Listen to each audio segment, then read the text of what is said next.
Well, let's talk more about this with France 24's correspondent, Gulliver Cragg, who joins us from Kyiv. Gulliver, just give us the latest on this situation. What are you hearing from Kyiv about what happened in Poland today?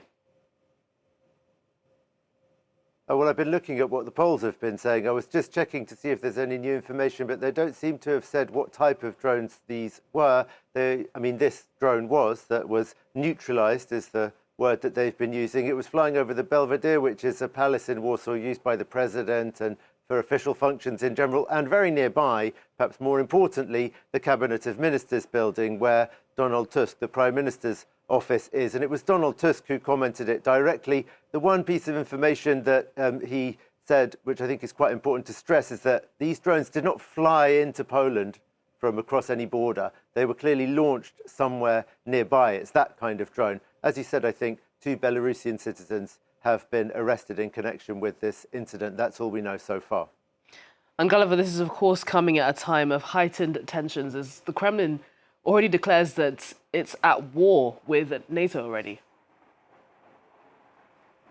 Yes, I think everyone in Poland and around Europe assumes that this is all linked to the war that Russia launched against Ukraine, and that this drone in Warsaw is connected with that in some way, and that this is all about tensions not just between Russia and Ukraine, but between NATO and Russia. It's certainly not the first time that the Russians have alluded to this idea, but they do sort of mince their words about it, because on the one hand side, they don't want to sort of declare war against NATO or do anything that would encourage hawks within NATO to take more action against Russia in connection with its war against Ukraine. On the other hand, they don't want to admit that they weren't able to simply overcome Ukraine. And that's in a way true, that without NATO's help, the help of allies, many of Ukraine's allies, most of them are in NATO, the Russians would probably have had a lot more success here than they did.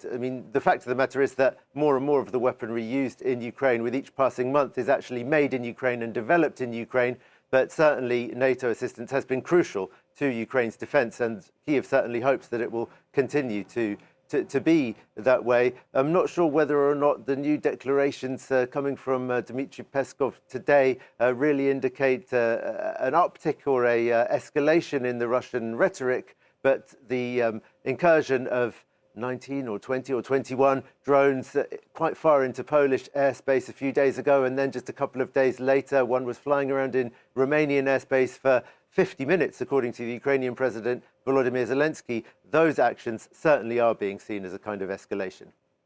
And Gulliver, where does this all leave NATO? Do you think they're going to provide aerial supports, maybe close the airspace in Ukraine?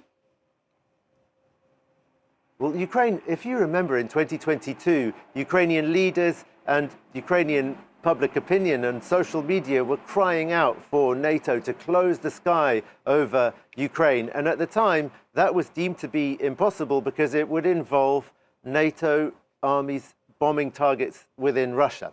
And that probably is still the case. But there's another reason why it's practically not really possible for NATO to close the sky over Ukraine now, and that is that the battlefield, or maybe we should call it the sky, has completely been transformed by the use of drones.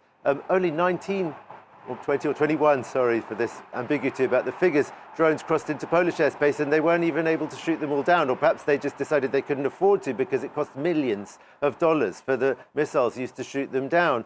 Over Ukraine, there have been, the record number was more than 800 in a single night of these Russian attack drones, and these are ones that do have warheads on, flying around in Ukrainian skies. The only two countries that have the capacity to counter that kind of attack, as Volodymyr Zelensky clearly stated, and it's true, are Ukraine and Russia, because they're the only two countries that have been fighting this kind of modern war. So now what the Ukrainians are hoping for is for the Europeans, the Poles in particular, to need their help, to need their technology, to get the kinds of systems that you can shoot drones down reasonably cheaply with, and they're hoping that they're going to get something in return from NATO for their assistance to NATO, and that might well come in the form of missiles, perhaps more importantly than drones, being shot down by Polish air defense systems, maybe Romanian air defense systems as well, the ones that are flying within range in western parts of Ukraine, within range of those countries' air defense systems. But that doesn't amount to closing the sky, which sounds like a rather grandiose and wonderful thing, but I think that that is